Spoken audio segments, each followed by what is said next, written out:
Doctor विवेक, कोलकाता से। राधे राधे महाराज जी। महाराज जी, सफलता धन प्रतिष्ठा से प्रेरित इस दुनिया में ऐसा क्यों है कि जिसके पास सब कुछ है वो अक्सर आंतरिक अशांति से जूझते हैं, जबकि जिसके पास न्यूनतम साधन है वो आनंद। क्योंकि जितना विषय होगा उतना चिंतन भ्रष्ट होगा।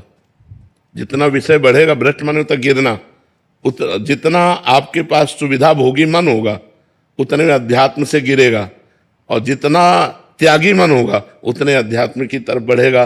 तो असुविधाजनक जो जीवन होता है उसमें कहीं ना कहीं भगवान का आश्रय रहता है, और सुविधाजनक जो जीवन होता है उसमें धन पद भोग इनका आश्रय होता है, और ये सब नाशवान है, इसलिए अशांत होना ही पड़ेगा। और अशांतस्य कुतः सुखम, अशांत चित्त कहाँ सुख का अनुभव करता है। जब धन बढ़ता है तो उसमें दोष है, परस्त्री गमन, मदिरापान, द्वैत कीड़ा, झूठ बोलना, छल कपट, ये स्वभाव में आ जाता है, और अहंकार तो आ ही जाता है। जब धन बढ़ता है तो अहंकार आ जाता है और ये दोष आ जाते हैं, और जब ये दोष होते हैं तो पाप बढ़ता है, पाप बढ़ता है तो अशांति बढ़ती है।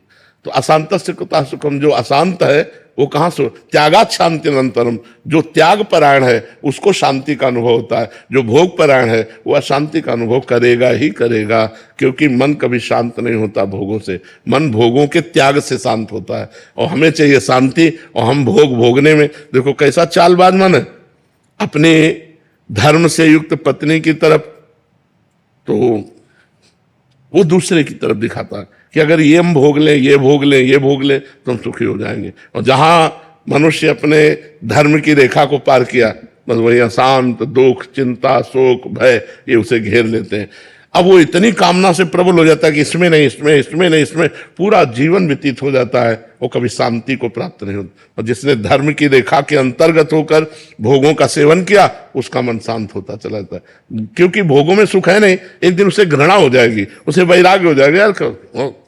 और अगर नवम नवम तो फिर वैराग्य नहीं होगा, फिर वो अशांति बढ़ती चली जाएगी।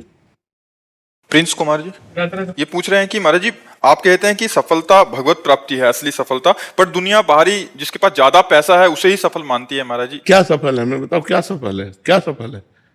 अरबों रुपया बैंक के जमा रहे, मुंह बगाड़ के मर गए, शरीर यहीं छूट गया, सफलता है? चाहे जितने बड़े पदाधिकारी हो, शरीर छूटा, सफलता है?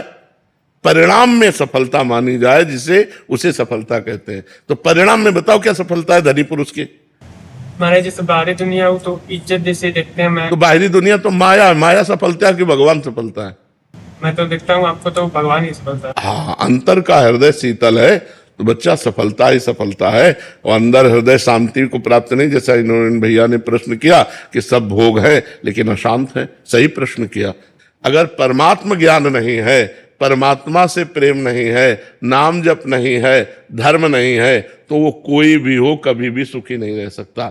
महाराज ययाति ने अपनी जवानी भोगी, अपने पुत्र की 1000 वर्ष जवानी भोगी, तब उन्होंने लिखा कि एक पुरुष को जो भगवान से विमुख है उसे संपूर्ण स्त्रियां जौ धान्य वैभव सब दे दिया जाए तो भी वो कभी तृप्त नहीं हो सकता। ये स्वयं का अनुभव महाराज ययाति ने लिखा श्रीमद् भागवत में। तो इसलिए भोगों में शांति नहीं है, शांति भगवान में है। भगवान को प्राप्त करना ही सफलता है, भगवान का भजन ही सफलता है, ना कि सुख वैभव धन संपत्ति कोई नहीं। जब शरीर ही नहीं जाएगा, आप सोचो, शरीर ही नहीं जाएगा तो फिर हमारी सफलता क्या रही? यहाँ की क्या सफलता रही? ये मकान हमारा नहीं रहेगा, शरीर हमारा नहीं, बैंक बैलेंस हमारा नहीं, पद नहीं, प्रतिष्ठा नहीं, तो क्या मतलब रहा यार? पूरे जीवन हाय हाय करके सब कमाया और कुछ लेके नहीं जा रहे, कुछ लेके नहीं जा रहे। और जो लेके जाना था भजन धर्म सत्य वो किया नहीं, तो असफल रहे कि नहीं रहे? असफल रहे। सफलता तो हो रही कि अब जय जयकार होते हुए शरीर छूटा और भगवान के धाम जा रहा, क्योंकि उसने पुण्य किया, तपस्या की, तीर्थयाटन किया, परोपकार किया, नाम जप किया, दूसरों के लिए प्राण त्याग दिए, जीवन धन्य हो गया। अब ऐसा कहाँ है? अब दूसरों के प्राण ले लेते हैं अपने सुख के लिए, दूसरों का धन छीनना, दूसरों की हिंसा कराना, वो चाहे जैसे धन मिले भोग मिले। धन भोग सफलता नहीं, ये अपने दिमाग से हटा दो। धन भोग सफलता नहीं है, ज्ञान भगवान के चरणों का आश्रय ये सफलता है, यही शांति है।